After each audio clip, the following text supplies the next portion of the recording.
Mr. Walters, you know who it is. Actually, you're not going to believe this. What? But I got an LP today for Mike Walters. Oh, no. No, He's getting your stuff. No, but the thing is it Mike Hawkes? Hang on. You want to use mine? Wait a minute. What? I was off. I had a week off, which I was entitled to from last year's holiday and so on. You've been back I had a week, though. off. Yeah, but then I came back ready to do my piece last Tuesday. Yes. And the so-called self-styled new controller Radio 1, Mr. so-called Johnny Beeling, is sitting here doing his piece, phoning everybody up. That's a fine start to his career as controller, and it takes over my... What? We can see which way the land's going. He brought a bell as well, you know. Did he? Now you want to stop. Look, I want to do my piece. You're going to say... Get on with it. We've run out of time. Get on with it. Is Johnny Beeling there talking Get on with it. evolution? Get on with it. I've got a mind to start a new life. In fact, I've got a good mind to start a new life. Because you know when you're at home, you take a few days at home, you switch on, you watch the telly, you perhaps don't see in the week normally because I'm out doing something. I could start a new life in a new town. Have you seen these ads that they've been having for Telford? I know, there's another one for, There's somewhere else, Peterborough. But Telford strikes me because I thought I could start life. The controller would never find me there. Telford, what? So I thought I could go... And obviously these ads are meant to attract people like me, disenchanted people with Radio 1, to go and live in Telford. You could see all this, you see.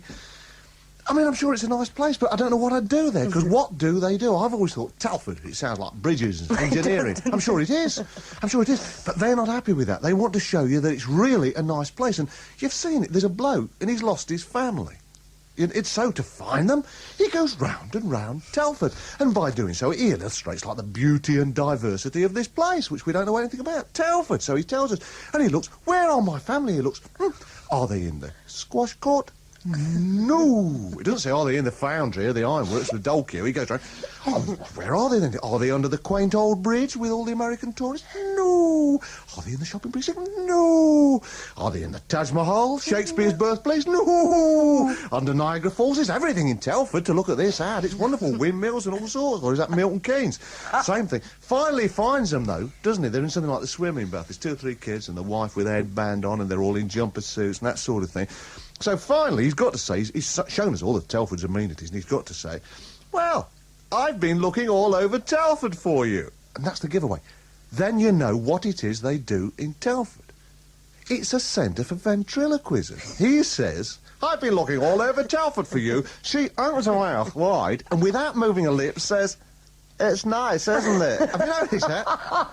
And I bet they cut off the bit at the end where somebody goes on there and sort of, Telford, a nice place for nice people. Kind of things like that. I absolutely see it. So if I want to be a ventriloquist, I'm off to Telford.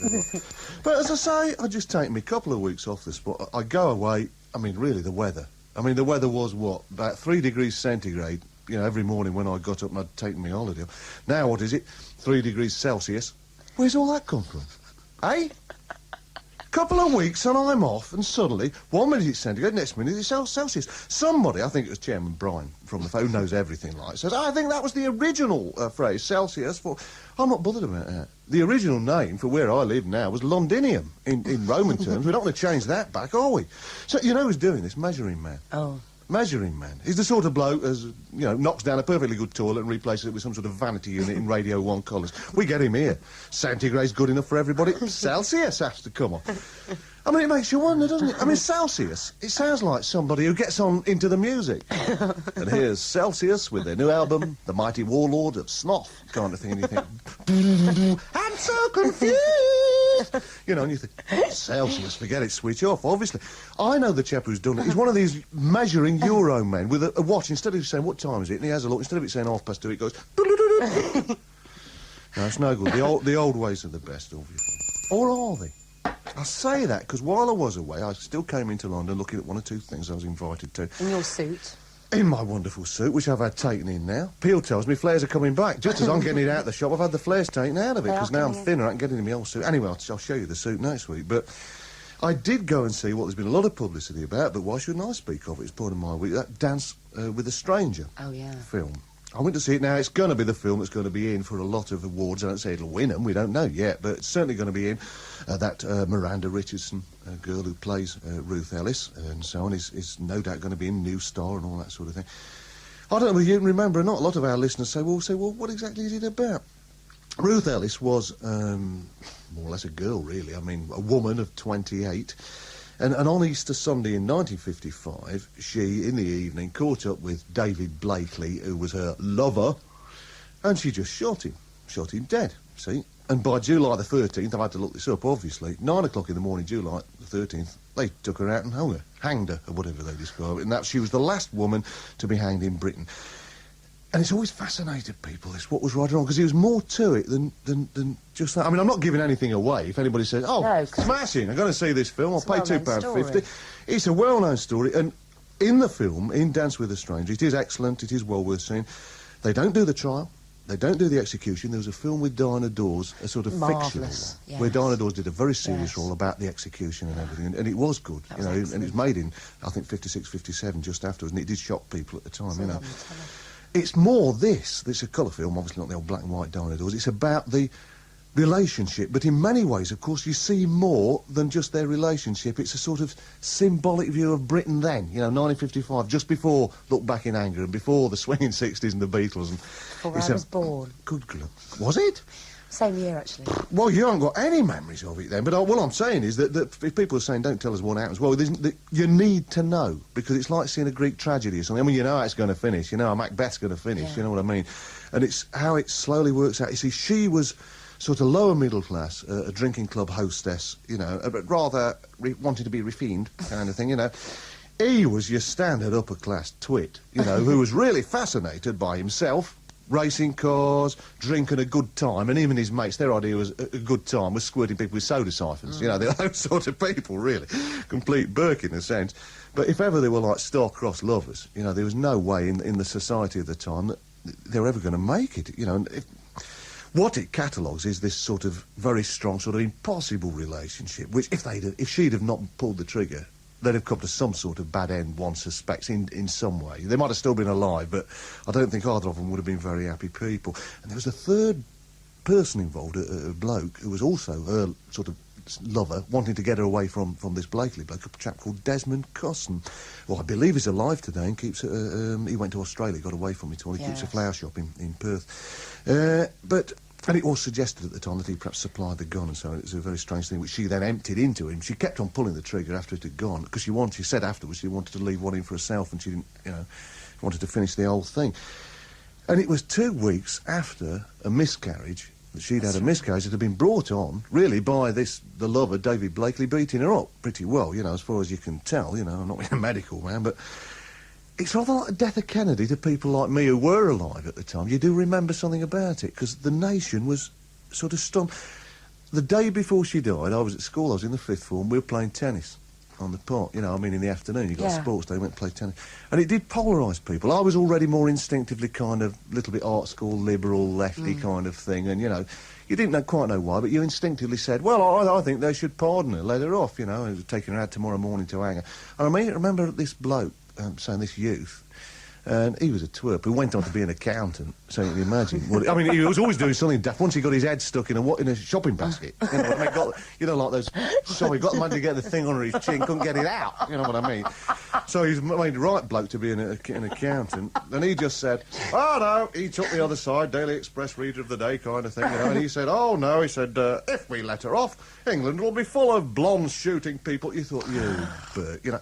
It was just, and you catch this in the film, the difference. See, England, we'd won the war, we were still thinking of old values.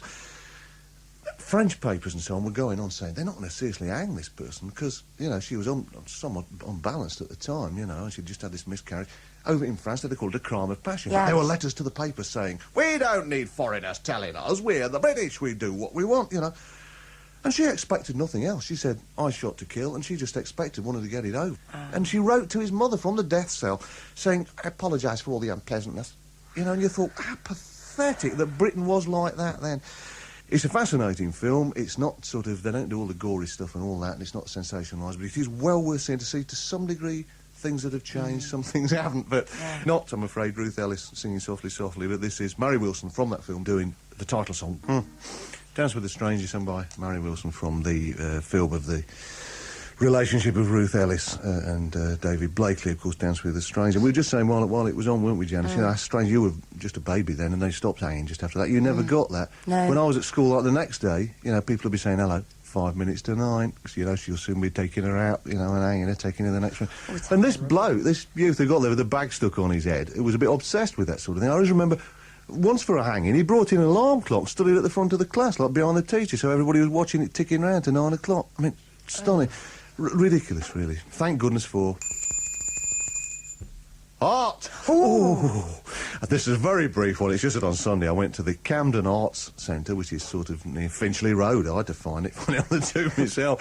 That exhibition that I started in Day when we were selecting work from all over the country. It's been round the country and it's finally come to London, and I suppose it's more people in the catchment area might want to see that exhibition. The TSWA exhibition opened on Sunday, so I went to see it. Interesting thing is, of course, I did make a documentary with some young artists and, you know, about the making of this exhibition and so on, and they've got it there on a video. So you can go in, and I found I was able to sit and watch me. And at one stage, in fact, all these artists are going around looking at all the work and so on, and there was me and one of the artists, Trish Gilman, sitting there watching ourselves on the video, which was almost like an art event in itself. But anyway, if you want to see what I was talking about all last year, it's on at the Camden Arts Centre for about a month or so. Changing it from an art event, although it almost wasn't, because it was like being on the massive set of a Mike Leigh play. You know, Abigail's Party. Yeah, oh yeah. Abigail's Ideal Home exhibition. Yes. Oh. I had to go. I went one day to sort of have a quick look, and then another day last Friday to do round table at the Ideal Home exhibition. I think I'm entitled to talk about it as a human being. There I was. In fact, I was lucky to get there at all. What? Set off with Chris Lycett. He says, I'll drive you there in the car. He says, come in the car, we're driving along, get to Knightsbridge somewhere. Knightsbridge, pull up at the lights. He's showing me, he says, just had some new clothes. I said, look, got this grey leather jacket. I said, haven't commented on it. And I'm sat in the front, he's driving, I can't drive. I said, oh, yes. And he says, oh, and I've got some shoes to match. Lifts his grey foot off the pedal. Yeah. We shoot into the back of a pest exterminator van. Back. Bloke leaps out, comes round. I don't know what he's doing at exterminating. They can't have rats and things in Knightsbridge, surely. Perhaps he goes round with them in a cage. It's like a show, you know. He just shows people things. But he was very impressed when Lycett got out and said, there's no damage done. But Lycett said, oh, is there any trouble? There's my card. And it said, Radio 1. And he said, oh, Radio 1? So I said, yes, that's right. I'm Peter Powell's producer. Immediately the bloke got very excited. But he'd had enough of rats. Well, if ever you need me, here's my card, pest exterminator. But anyway, I was down there on Friday, and because Richard's been away for a couple of weeks, it was Gambo in the chair. And he went perfectly well. The kids who were there seemed to enjoy it. I hope they did. I saw Gambo on the telly the next day, on those Channel 4 things he does, talking to Don Henley or somebody, one of the Eagles, you know, and he's talking away there. Seemed to be a nice guy. Gambo always does those sort of things very well, because he knows what he's talking about, as you know. This Don person seemed to be a nice chap, although I've never liked... The Eagles were always a symbol to me of what had gone wrong. You know, at the time, that's why punk happened here, because of all that American California, Hotel California stuff. Interesting thing was the bloke kept getting his words wrong. Don't know if you perhaps didn't see it, but he's talking to Gambo, and he said something about their work being analogous with... And I thought, not analogous... Analogous, surely. Then he said that at this point in our career, let's face it, the zenith. I thought, not the zenith, the zenith. And then he said something about, and the Eagles' work has now gone into the annals of... And I thought, not... Oh, I don't know, though. Anyway, that's true. So anyway, briefly, there I was at the Ideal Home. All I can say is, go if you want to go. If you're that sort of person, you must know what sort of a person you are. It's not my ideal. You know what I mean. Young, upwardly mobile people get young marrieds and so on. There's dream houses. I never went into any of the dream houses. I couldn't be bothered queuing up. There's wine stalls and takeaway Chinese and chips. That's my idea of a dream home, but it was a bit like that. Do you know what I mean? It was like going round on a Saturday round a Croydon shopping precinct. You know, a precinct. Let's go to the precinct and look at the furniture. Only they'd taken the glass out. You know, and you could have reached in. No shop windows, but you could have reached in and just touched something like the imitation rosewood table with chairs backed in washable buttock pink crapulon. You know, and you think, not for me. Not for me. That's all I'm saying.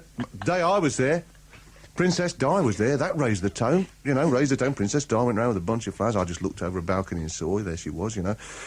But I thought, more typical of it, I went round the back. They've got all these things like where you can get a portrait of 100 breeds of dogs, not all the same portrait, you know, pick the one you want. And I thought, Ideal Home, 100 breeds of dog portrait. Then there was one stall that's doing, like, posters. Do you know those kind of posters where you got a colour picture of a chimpanzee with a spanner and it says you don't have to be mad to work here, but it helps, you know. But here's the best one.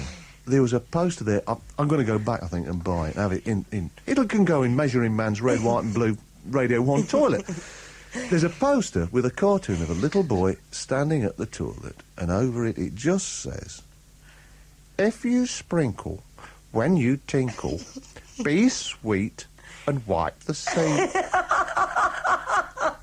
In every dream home, a heartache. Roxy music and Dream Home Party. Really should play more Roxy music on this show. And merci, Monsieur Walters. He returns on Thursday evening with the pop.